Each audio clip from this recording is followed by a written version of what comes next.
In this video, I'm going to show you an easy way to remember all 24 major and minor keys with sharps and flats in and the order that those sharps and flats go in as well. To get started, you're going to need to draw along the top 0 to 7. So you're going to need 8 vertical lines. On the left hand side, you're going to need sharp, major, minor, flat, major, minor. So that's 6 horizontal lines. So 8 down, 6 across, and then you can get going. The top part of this chart is going to be all to do with the major and minor keys that have sharps in. The bottom half is going to be the major and the minor keys that have flats in. In order to really comprehend this, you're probably going to have some basic understanding of music theory in general anyway. This is not designed for absolute beginners, so really some knowledge of keys, key signatures, scales, that sort of thing is going to be useful. So your first step is going to be filling out this row up here.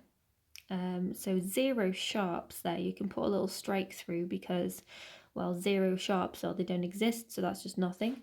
So we're going to begin on number 1. And I remembered from school, Father Charles goes down and ends battle. But one of my students recently taught me a different way that I think is a little bit more fun. It's Father Christmas got Dad an electric blanket, and if you actually read that backwards, it sort of completes that little story. Blanket exploded and Dad got cold feet. So you can come up with your own way if you want to remember this, but a couple of different ways there for you. The other thing you have to remember is what major key has no sharps in. That's C major. And what minor key also has no sharps in, A minor. So if you can remember that information, you can now fill in the rest of the chart just using that. So we're going to start with the major row here and we're going to fill the rest of it in.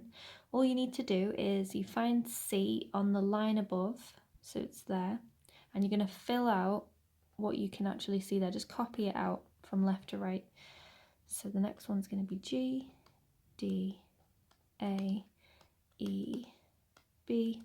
Once you get to the end, you're going to loop back to the beginning and then you get to F. But at this point, once you have looped, you've got to remember to pop some sharps on these 2 notes. Okay, then we'll do the same thing from A. We're going to look up here at the sharps row. Remember, we're not only looking up to the line above, we're actually looking at the sharps row to tell us this information. So there's our A. We can copy out A, E, B. Loop back to the beginning. Same thing as before. Everything now needs to be sharp from this point. So F sharp, C sharp, G sharp, D sharp, A sharp. Right. So we'll keep going. I'll show you how we're going to use this information at the end. But we'll plod on for now. So flats next, same. You're going to have no flats is the same as no sharps. You put a strike through there as well. So to fill this out now, you actually just do the reverse of the order of the sharps. That is the order of the flats. So that's pretty cool. Blanket exploded and Dad got cold feet. Okay, in these 2 boxes, you're still going to have C major and A minor, so that's good. There you go there. And then you're going to find the C. Now you're going to look on the flats line to do this one. So the C is there, copy it out. We only actually have 1 note here before we're going to loop back to the beginning. So yeah, when we do that, you probably guessed it's going to become flat now because we're in the flats section. So B flat, E flat, A flat, D flat, G flat, and C flat. And then same for the minor. We're going to look up to the flats row, find A, and then copy it out from left to right. Again, loop it back and pop all the flats on from that point. Okay, once you have this information, you can now start to figure out any key at all, any scale, and see what sharps and flats they have in them. So let's just have a go at that. Let's say I want to know what A major has in it. So I'm going to look in the major columns, sorry, the major rows, and then look for A.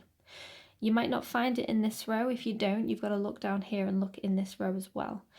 A major is actually there, so that's cool. So I can see now that A major has 3 sharps in it, but not only that, if you look just where the sharps are, it will tell you what those sharps are and the order of them as well. And by order, I mean when you write them into the key signature at the beginning of your piece of music, that's the order you have to put them in. Okay, let's do a different one. F minor. So now I'm going to look in the minor rows. If I don't find F, F sharp isn't the same thing, you have to find just F. So F minor, there it is. And now I'm going to look to see what that's got in it. So I'm not, now because this is in the flats section, I can't go all the way up to the top here to see what's in it because that would tell me the sharps. And this is actually in the flats section of the chart. So I actually just go to the flats bit, and those are the 4 flats that F minor has in it. To stop yourself from making that mistake, because that can happen sometimes, you might just go up to sharps when you need flats, that sort of thing. You should maybe make the middle line a little bit more bold or whatever, or a slightly different colour, just to stop you when you get there to go, oh yeah, I need to do flats. Another mistake is obviously if you are looking at minors, sometimes people can make the mistake of looking only 1 step higher to see what it's got in it, but this isn't to do with flats, this is just the major key, so that's incorrect. Make sure you always look either in the sharps or the flats row when you need to see what your major or minor key actually has in it.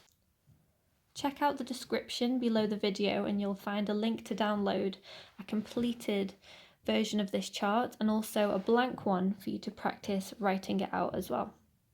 Hope this helps.